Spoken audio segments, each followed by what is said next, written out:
आता अपडेट कोकणातला आहे। कोकणातही कालपासून मुसळधार पावसाचं थैमान सुरू आहे। रायगड, रत्नागिरी, सिंधुदुर्ग जिल्ह्यामध्ये काही ठिकाणी रेड तर काही ठिकाणी पावसाचा ऑरेंज अलर्ट देण्यात आलाय। 18 ते 22 ऑगस्ट पर्यंत काही भागामध्ये अतिवृष्टीची शक्यता वर्तवण्यात आली आहे। जगबुडी, वशिष्ठी, आंबा, कुंडलिका, नारंगी या सगळ्या नद्यांनी सध्या धोक्याची पातळी ओलांडलेली आहे। त्यामुळे नदीकाठच्या गावांना सतर्कतेचा इशारा देण्यात आलाय। तर अतिशय अरुंद आणि नागमोडी असणाऱ्या कोकणातील रस्त्यांना अक्षरशः नद्यांचं स्वरूप आलंय। त्यामुळे अनेक गावांचा संपर्क तुटलाय।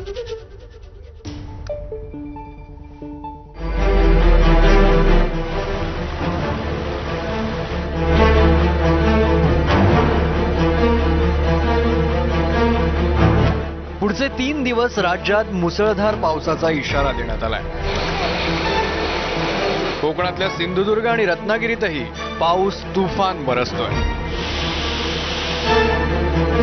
रत्नागिरीमध्ये पावसाचा रेड अलर्ट जारी करण्यात आलाय। जिल्ह्यातून वाहणाऱ्या जगबुडी नदीनं आज धोक्याची पातळी ओलांडली। घाटमाथ्यावर पडलेल्या पावसामुळे रत्नागिरी जिल्ह्यातील नद्यांनी पात्र सोडलं। संगमेश्वरमधील शास्त्री नदीनं इशारा पातळी गाठली, तर राजापूरमधल्या कोदवली नदीनंही इशारा पातळी ओलांडली। बाव नदीच्या पाणी पातळीत देखील कमालीची वाढ झाली। नद्यांनी पात्र सोडल्यामुळे रत्नागिरीतील काही शहरं जलमय झाली। खेडमध्ये बाजारपेठेत पाणी घुसलं, तर नारंगी नदीला आलेल्या पुरामुळे खेड दापोली मार्गावरील वाहतूक विस्कळीत झाली होती। चिपळूणमध्ये वाशिष्ठी नदीला पूर आल्यानं जुन्या बाजार पुलावर पाणी साचलं होतं। खेडमधील भोसले घाटात आणि भोसले घाटातून दिसणारे हे जगबुडी नदीची ही दृश्य आपण पाहतोय की जगबुडी नदीला सकाळपासून पूर आल्यामुळे त्या नदीचं पाणी हे आजूबाजूच्या गावांमध्ये शिरायला सुरुवात झालेली आहे। आपण दृश्यांच्या माध्यमातून पाहू शकता की पुराची ही भीषणता किती आहे ते, आणि ही जी परिस्थिती आहे ही सकाळपासून आहे आणि मुसळधार पाऊस जो आहे तो अजूनही सुरू आहे।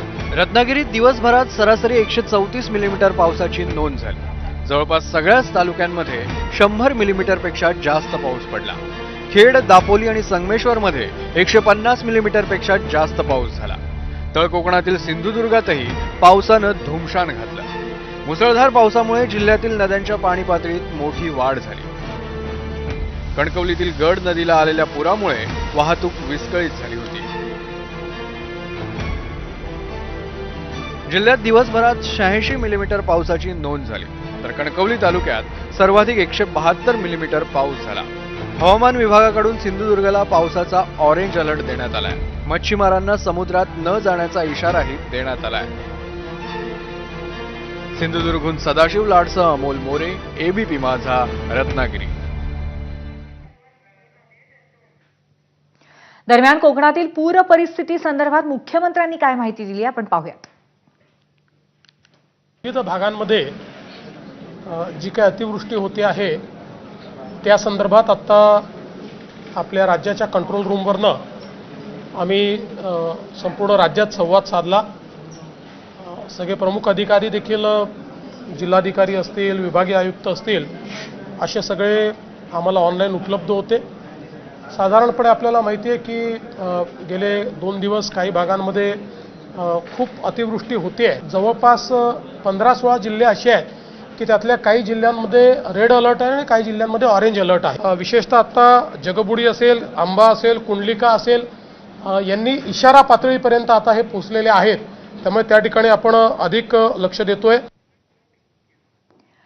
दरम्यान एक महत्त्वाची आणि आनंदाची बातमी आहे।